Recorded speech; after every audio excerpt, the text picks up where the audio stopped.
Oi gente, tudo bem?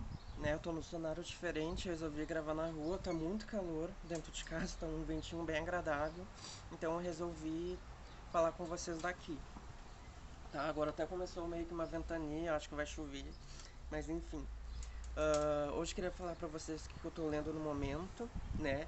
Não é nenhum romance, vocês sabem que eu adoro romance muito mais do que qualquer outro gênero, mas também eu consumo outros formatos, né? O que eu tô lendo agora é Inuyasha, eu tô lendo mangá, a JBC tem se dedicado muito a reedições, né, de mangás que fizeram muito sucesso nos anos 2000, nos anos 90, até os anos 80.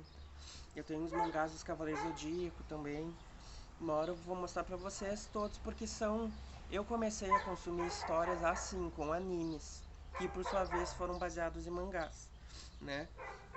Então, Inuyasha, há exatos 20 anos, eu assisti Inuyasha pela primeira vez. Ficou assim guardado no meu coração. Eu posso falar com 100% de certeza que de tudo que eu já li, né, de literatura, Inuyasha tá no meu top 10 da minha vida, tá? Nesses mais de 20 anos de leitura, Inuyasha tá no top 20. Eu acho que ah, o enredo de Inuyasha ele é mais maduro do que muitos filmes e novelas que eu já assisti. Tem uns dilemas muito fortes, né? Não vou ficar explicando o enredo porque é difícil de explicar no Yasha. Tem uma trama bem complexa, mas assim, eu posso falar que é uma narrativa que tem elementos muito sombrios. Se passa no período medieval, né? No Japão. Então a gente tem um mundo onde existem yokais, né? Que na tradição e na cultura japonesa são demônios. O nosso protagonista, o Inuyasha, ele é um meio yokai, então tem um debate sobre raça, porque ele é filho de uma humana com demônio. Então os demônios não aceitam ele porque ele é híbrido, e os demônios não aceitam porque ele é híbrido, e os humanos têm medo dele. Então ele tem uma vida muito solitária, né? Ele não se encaixa em lugar nenhum, ele não é aceito em nenhuma tribo, né? Digamos assim. Então a gente pode dizer que ele sofre um certo racismo, né? Ahn, a gente tem elementos muito cômicos, assim, tem cenas hilárias que tu dá risada. Eu mesmo, já bem adulto, eu dou gargalhadas com cenas. E tem elementos bem melancólicos e românticos também, né? Porque pra mim, uma das coisas mais trágicas, né, dessa história é que o nosso protagonista vê a mulher dele morrer. Na verdade, ela morre e ele acha que ela traiu ele. Então ele se decepciona muito com o desfecho do relacionamento que eles iriam vir a ter, porque eles se apaixonam. Né? Ela é uma sacerdotisa, né? Ela tem poderes místicos tão grandes que os yokais temem ela. Ela tem energia espiritual, tipo Yu Yu Hakusho. Ela consegue detonar yokais com quase como se fosse um poder mágico, né? E eles se apaixonam e tal, daí acontece a tragédia, eles se separam, e daí depois, logo no primeiro episódio do anime, e também aqui do mangá, a gente é transferido para a época atual no Japão, 500 anos depois. Daí a gente vê que a reencarnação dela vive nesse período, daí ela volta depois para 500 anos atrás, e encontra o Inuyasha. Ela tem a mesma aparência da sacerdotisa que o protagonista era apaixonado. Ele acha estranho, daí logo ele descobre que ela é reencarnação. Essa menina também tem poderes, né? Em dado momento, a a sacerdotisa que foi morta no período medieval, ela é ressuscitada por uma bruxa, né? A bruxa pega os ossos dela e mistura com barro e faz um ritual bem satânico, e ela reencarna, entre aspas, né? Mas ela volta à vida. E daí o nosso protagonista, que é o legítimo anti-herói, né? Como ele tem um histórico de vida de muita rejeição, ele não gosta de ninguém, ele foge das relações, mas isso vai se quebrando aos poucos, né? Ele se vê num dilema, porque daí ele tem a mulher que ele amava, que é praticamente morta-viva. Ela foi ressuscitada com ossos e barros, mas ela tem a aparência, a voz e até os pensamentos, ela conserva os pensamentos do passado, ela lembra de tudo que eles viveram. E também depois ele tem uma relação com a reencarnação dela, né, que é a Gomi, a menina de 15 anos, que é exatamente igual a ela, só que diferente ao mesmo tempo. E eu nunca vi esse tipo de relacionamento, né? É um triângulo amoroso com 3 corpos, mas com 2 almas, né? Porque a, ela é uma morta-viva, ressuscitada, e tem a reencarnação dela. E o cara, né, querendo uma ou outra. É uma trama muito complexa. Eu lembro que eu assisti, assim, da minha infância até os 20 anos. Eu terminei de assistir aos 20 anos porque teve um hiato, né? O episódio, eu lembro que terminou lá pelo episódio 160 e poucos e não teve conclusão. Depois veio o Inuyasha Kanketsu Ren, que é o ato final, que é mais, sei lá, 30 episódios, né? Completando a história, né? Mas até isso acontecer demora alguns anos, né? Eu terminei de assistir com 15, daí só pelos meus 19, 20 que foi ahn, transmitido o ato final. E eu lembro que eu ficava muito nessa ânsia porque eu não torcia. Ai, não sei dizer se eu torcia pra algum lado. Elas eram assim. Elas tinham suas questões, as duas. Eu gostava muito da Gomi, que era a reencarnação, a menina de 15 anos, mas eu também entendia muito a Kikyo, que é a sacerdotisa, né, legítima, original da época feudal. Ela não queria ter sido ressuscitada, ela foi por obrigação, a bruxa fez isso com ela. E ela não sabia, né? Ela tinha também a questão com o protagonista o Inuyasha, ela gostava dele. Então, apesar de ser um anime para crianças ou adolescentes, esse é o tipo de trama que até na vida adulta, né, geraria questões bem difíceis de serem solucionadas. E eu lembro que eu acompanhei até o fim para ver qual seria o desfecho, né? Porque a gente tem o nosso protagonista, o Inuyasha, e ele não sabe quem escolher. E a gente, como telespectador, também não sabe quem ele deve escolher, sabe? Parece muito cruel uma delas ser recusada.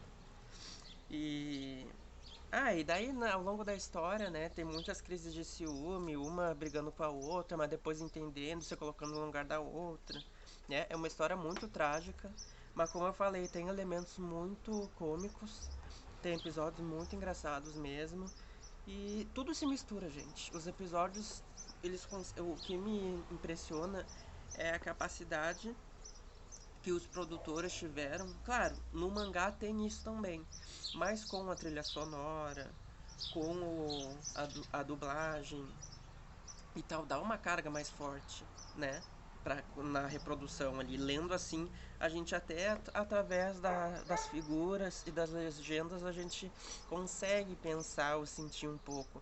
Mas o trabalho de produção do Inuyasha, pra mim, é uma coisa impecável. É um dos maiores animes que eu já vi na minha vida. Ele consegue me emocionar, ele consegue me envolver, ele consegue. Me, ele me obriga a fazer muitas reflexões. Então é um anime que acho que serve para todas as idades, sim. Principalmente que foca muito nessa coisa do relacionamento, né? E eu gosto muito desses debates de exclusão social que eles passam, principalmente o Nuyasha, né? E é muito bom a relação que ele tem com a Gomi. É muito legal ver a gente ter uma evolução de personagem gigantesca, porque no início ele é um meio yokai, né, excluído, e por isso ele tem desejo de se vingar de todo mundo, ele não gosta de ninguém, mas ao mesmo tempo é tipo aquele cachorro que te apanhou demais e não e qualquer pessoa que chegue perto para fazer carinho, ele vai atacar, né? E a Gomi, aos pouquinhos, vai amaciando o coração dele, né? No início, a relação deles se dá por interesse. Como ela é a reencarnação da sacerdotisa, ela tem poderes místicos também. E ele precisa, na aventura dela, pra ir em busca da Joia de 4 Almas. Eu não falei mais da Joia de 4 Almas. Muito gira em torno da Joia de 4 Almas, que é uma joia, né? Que ela tem poderes muito grandes, é tipo um anel do Senhor dos Anéis.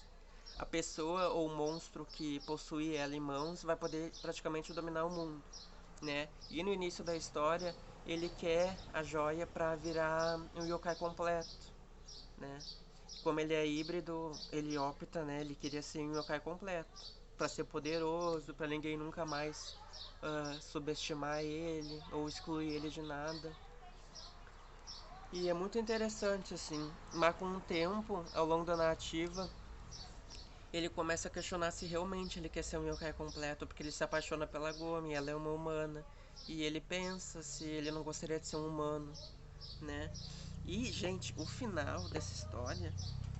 Bom, primeiro, o mangá é impecável, assim, é muito bonito, as ilustrações são lindas, né? Esse é o primeiro. Eu só tenho 2 edições por enquanto, mas a JBC já lançou 3. Né? Agora eles estão produzindo a quarta. Eu acho que serão 32 volumes. Né? Uh, quando foi publicado no Brasil aqui nos anos 90, ou no início dos anos 2000, era só metade. Então aqui a gente tem meio que 2 ou 3 mangás em um. Né? Originalmente o mangá tem 56 volumes, mas a JBC vai lançar 32.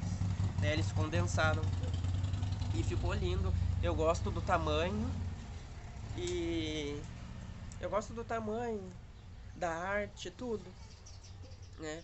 E Inuyasha é uma história que eu recomendo para todo mundo, para quem não conhece, pesquisem ou comprem o mangá. O mangá eu comecei a ler agora, né? Ano passado eu comprei primeiro, só tinha assistido o anime. E eu recomendo muito, vocês não vão se arrepender com a profundidade da história. E E realmente é uma aula de narrativa. Eu acho que Inuyasha é uma aula de narrativa e eu acho muito interessante ver como outras culturas sabem contar histórias e como a gente pode se inspirar no próprio folclore, né, da do nosso lugar, assim. Eu acho que até os brasileiros poderiam, né, a partir disso ver, porque a, a autora ela se baseia totalmente no folclore do seu lugar, assim, de origem, do seu país e tal. Aqui no Brasil a gente poderia fazer mais isso também, né? O nosso folclore é tão rico. Às vezes eu vejo autores aqui no Brasil muito interessados em copiar, né, mitologias ou folclores de outros países, né? E o nosso é tão rico. Então, só pra assim falar por cima, eu acho é uma história muito grande, tem muitos personagens, tem muitos temas, né? Mas pra mim um dos que mais pega é esse do racismo, desse meio yokai que não é aceito em lugar nenhum. Ele é atacado simplesmente porque ele é híbrido, né? E ele sofre essa rejeição ao longo da vida dele. E eu fico pensando, né, se existisse essa joia na vida real, algumas pessoas, para não sofrerem tanto, de repente optariam do tipo, agora eu quero me transformar nessa outra pessoa, nessa outra raça, para não ser perseguida, atacada e morta. Que essa é uma das grandes questões de Inuyasha, né? Com esse poder em mãos.